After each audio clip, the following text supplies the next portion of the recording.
Jewish Representation in Media, Call the Midwife Part 2. Hi, I'm Sammy, and I'm that nerdy JewTuber.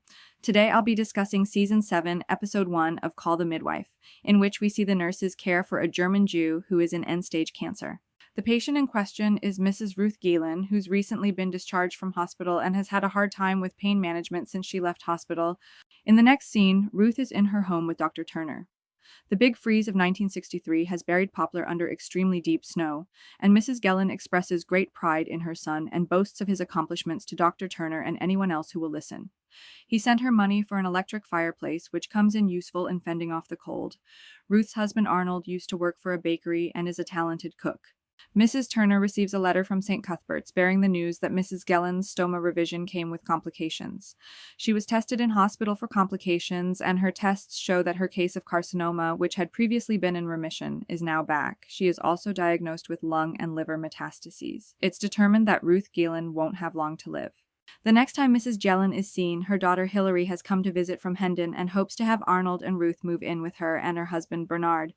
Ruth and Bernard seem to be in denial regarding Ruth's diagnosis. On top of that, the buildings on Ruth's streets are due to be demolished. In her next scene, Ruth has grown visibly worse and had been confined to her bed. The bed was brought downstairs due to Ruth having trouble with the stairs.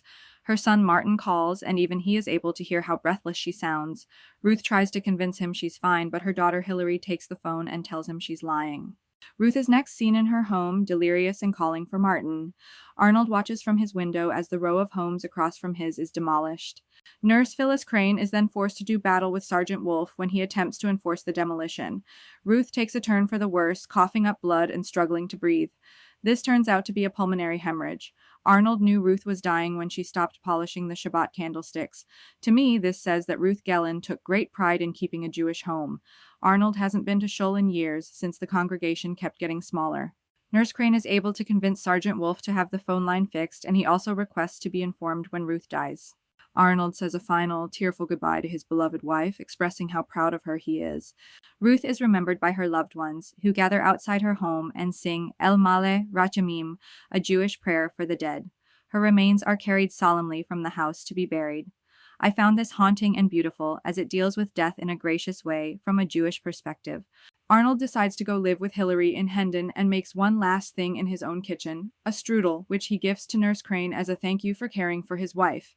Nurse Crane cuts it in half and gives half to Sergeant Wolfe to thank him for his part in making Ruth's final hours peaceful. I was disappointed that we don't get to hear much of Ruth's backstory. I wouldn't have minded more info about the family. But overall, I enjoyed the way Jews are portrayed in this episode.